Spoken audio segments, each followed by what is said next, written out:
Shalom, salam jumpa lagi sahabat-sahabat Duk in Altum yang terkasih dalam Yesus Kristus. Semoga kita tetap dalam keadaan sehat jiwa raga. Mari kita siapkan hati dan pikiran kita untuk merenungkan firman Tuhan. Dalam nama Bapa dan Putra dan Roh Kudus. Amin.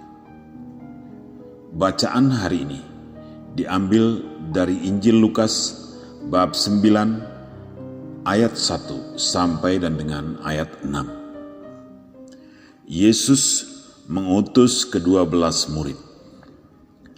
Maka Yesus memanggil ke-12 muridnya, lalu memberikan tenaga dan kuasa kepada mereka untuk menguasai setan-setan dan untuk menyembuhkan penyakit-penyakit. Dan ia mengutus mereka untuk memberitakan kerajaan Allah dan untuk menyembuhkan orang-orang. Katanya kepada mereka, "Jangan membawa apa-apa dalam perjalanan. Jangan membawa tongkat atau bekal, roti atau uang, atau 2 helai baju. Dan apabila kamu sudah diterima dalam suatu rumah, tinggallah di situ sampai kamu berangkat dari situ. Dan kalau ada orang yang tidak mau menerima kamu, keluarlah dari kota mereka dan kebaskanlah debunya dari kakimu sebagai peringatan terhadap mereka. Lalu pergilah mereka, dan mereka mengelilingi segala desa sambil memberitakan Injil dan menyembuhkan orang sakit di segala tempat." Demikianlah sabda Tuhan. Terpujilah Kristus. Dalam nama Bapa dan Putra dan Roh Kudus. Amin. Saudara-saudaraku yang terkasih, hari ini kita membaca dan mendengar dengan jelas sekali. Lukas menulis bahwa Yesus memanggil 12 muridnya dan memberi mereka tenaga dan kuasa untuk menguasai setan-setan dan untuk menyembuhkan penyakit-penyakit. Tenaga merupakan kemampuan yang melekat, kemampuan yang sudah ada. Sedangkan kuasa ialah hak untuk memakai tenaga itu. Seorang petinju mempunyai tenaga fisik yang kuat untuk mengalahkan orang lain. Tetapi dia tidak diberi hak untuk setiap saat dapat menggunakan tenaganya itu.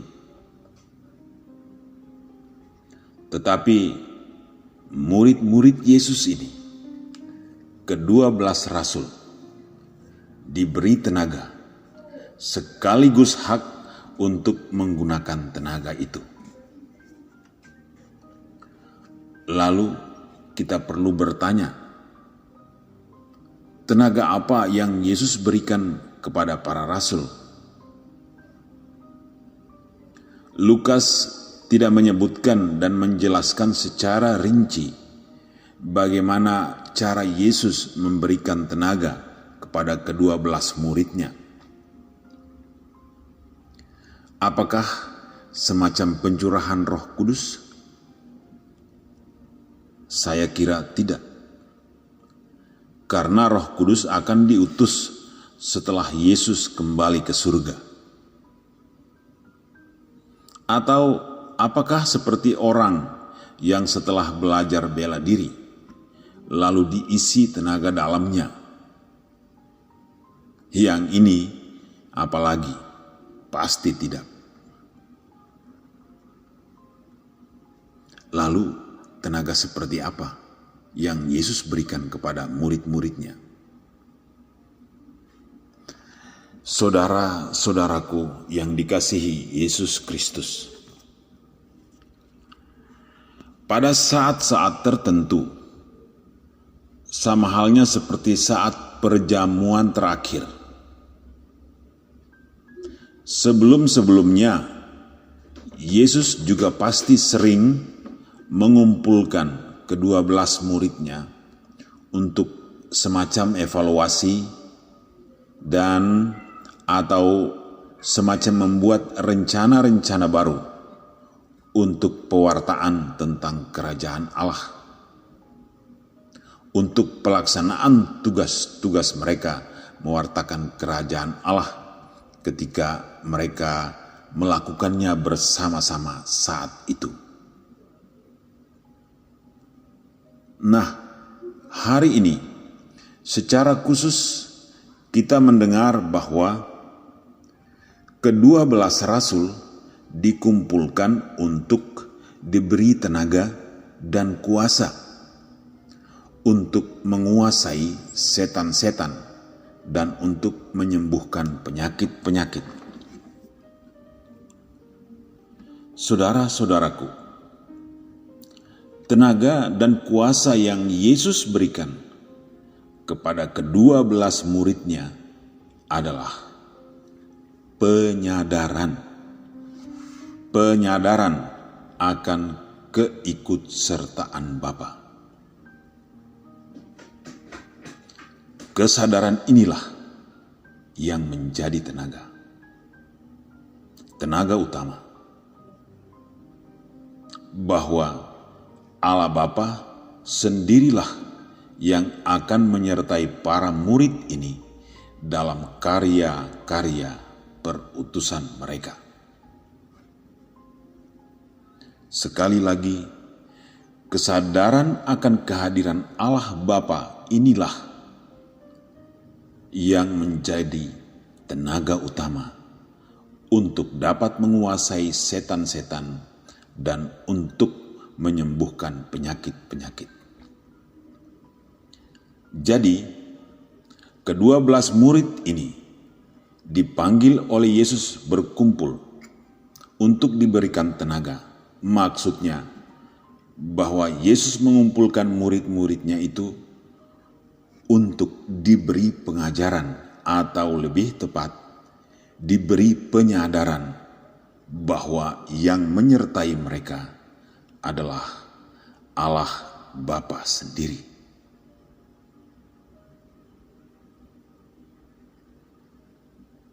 Yang perlu dilakukan para murid adalah membina relasi baik yang terus-menerus dengan Bapa di surga, seperti yang dicontohkan oleh Yesus sendiri, yang selalu berdoa kepada Bapanya.